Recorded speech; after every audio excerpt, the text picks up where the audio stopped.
Olá, boa tarde. Hoje nós vamos falar sobre gramática e substantivos, tá? Todos com o livro à mão.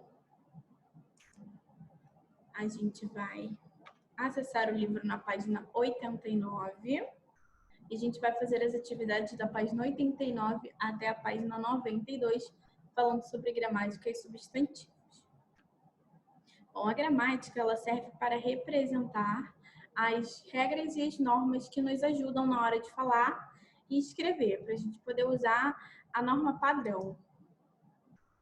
Então, essas regras elas vão variar de acordo com o que você está falando ou escrevendo, para quem, em que lugar ou com qual objetivo. Você sabia que a norma padrão ela é importante para facilitar a nossa comunicação? Por exemplo, veja essa imagem. Essa imagem a gente conhece como um cachorro. Todos os falantes de um determinado grupo chamam esse animal de cachorro. Então, imagina como seria confuso se eu chamasse de cachorro, a tia Vanessa chamasse de lobo, a tia Raquel chamasse de gato. A gente não ia se entender, não estaríamos falando do mesmo animal. Então, todos nós chamamos este animal de cachorro. Agora, observando a página 90 do seu livro, tem um quadrinho assim igualzinho a esse. Vamos lê-lo? O Cebolinha ele fala para a mãe dele: "Mãe, vou fazer xixi". E aí a mãe dele diz: "Cebolinha, vem aqui". "O que foi, mamãe?" E ele diz: você não pode falar vou fazer xixi porque a gente tem visita". E aí ela ensina para o filho que ele tem que falar que vai cochichar quando ele fala que vai ao banheiro.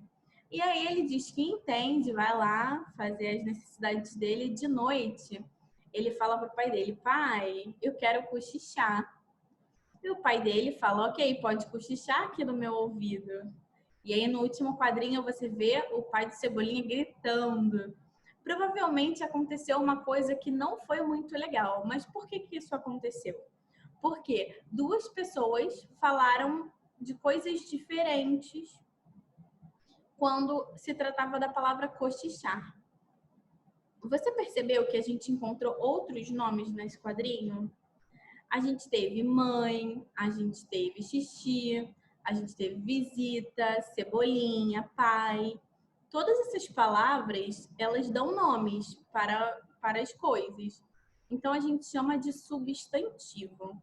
Substantivo é aquilo que dá nome para todas as coisas.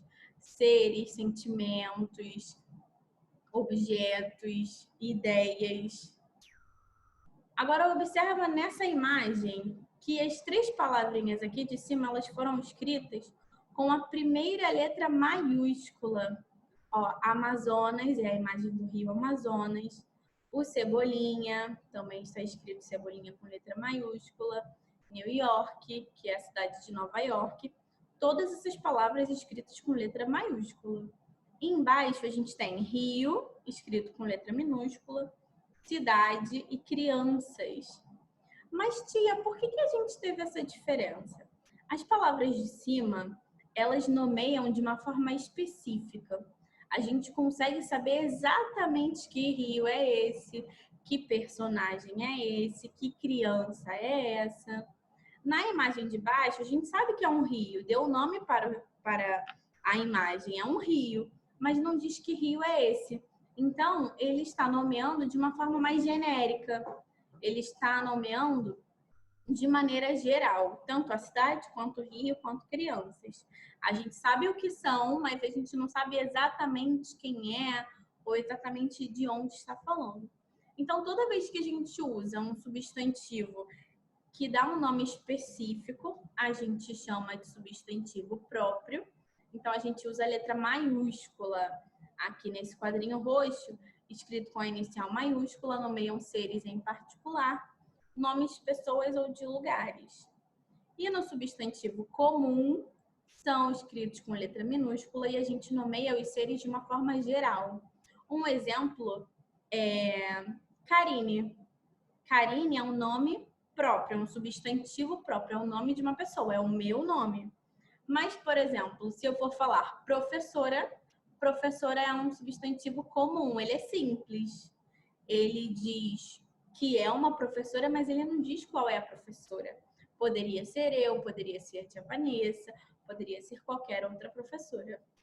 Então, só para a gente gravar, substantivo dá nome a tudo que existe, o substantivo comum, ele dá um nome de uma maneira geral e o substantivo próprio dá o nome de uma maneira específica. No substantivo comum, a gente usa a letra minúscula e no substantivo próprio, a gente usa a letra maiúscula. Bom, agora a tarefa para casa, eu vou disponibilizar uma lista de exercícios que vocês vão receber junto com o slide dessa aula para poder fazer. E amanhã a gente disponibiliza o gabarito. Faça com bastante atenção, tente fazer sozinho primeiro. Se tiver dúvida, você pede ajuda para um responsável. Combinado? Se precisar, a gente também está disponível na agenda, tanto eu quanto a tia Vanessa. Beijinhos e até a próxima!